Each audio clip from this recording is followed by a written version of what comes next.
Hey, what's going on, everybody? Bon Lucas here, and today got another album to talk about. Total Devo by Devo. Now, Devo are one of the quintessential electronic rock bands of the late 70s and early 80s. And they're primarily known for the 1980 hit Whip It and its subsequent album Freedom of Choice. But the album we're talking about today came 8 years after. But by 1988, they had multiple failed albums. Their mainstream popularity had fizzled, lost their drummer, and been kicked off of Warner Brothers Records, among other things. And they had now found themselves on the clusterfuck that was Enigma Records. But by this point, they had ditched their quirky new wave sound for more of a generic late 80s dance sound, more akin to In Excess and the Happy Mondays. So the album starts off on a more serious power pop note with the song Baby Doll. Next up is Disco Dancer. Now, Disco Dancer was the very first single off the album, and it's one of my personal favorites of them. Now, the single version, remixed by Ivan. He had worked with Devo in the past. The version that the album has sounds more like a rough demo. Like when they were finishing up the album, the demo version got thrown in with the actually finished songs, and they were just like, whatever, we're not gonna bother with fixing it. Now to me, that kills what is otherwise an excellent album.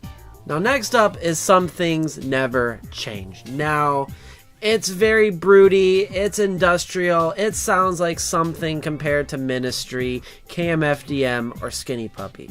This sounds like something I could see Vladimir Putin putting on if he felt like dancing at a party. The next up is Plain Truth. Now, instead of Mark Mothersbaugh, we now have Gerald Casale taking lead on vocals, pseudo-singing How Things Suck. But the way it plays out, I could imagine this being played as the background music to an 80s UNICEF commercial. Then there's Happy Guy. The next up is Don't Be Cruel. Now, it must have been a trend in the late 80s to cover this song, because around the same time Cheap Trick did a cover and had a hit with this song.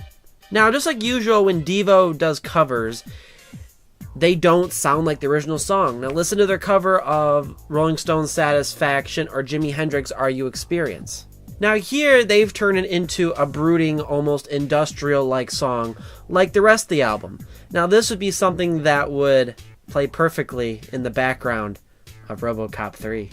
The next up is The Shadow, and then I'd Cry If You Died. Then on to Agitated, again, with the industrial tone. Now, if it wasn't for the occasional quirkiness of this album, the music on this album would have fit perfectly on the Wax Trax label. Yes, we get it. You're agitated about some mashed potatoes. Then on to Man Turned Inside Out, and then Sexy Love. But if you have the original 12-inch version, you don't have it. And then there's Blow Up, and then an extended version of Some Things Never Change, which was the version that was on the cassette version, or the DAT version. This album was released on DAT tape. Now, if it wasn't for the demo-like version of Disco Dancer, I'd give this album a solid 5 stars.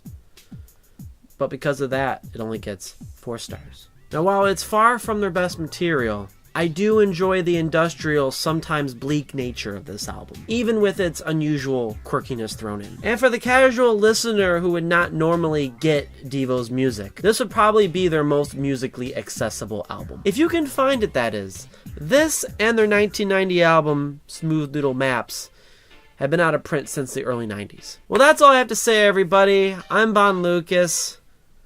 Have a good one. See you soon.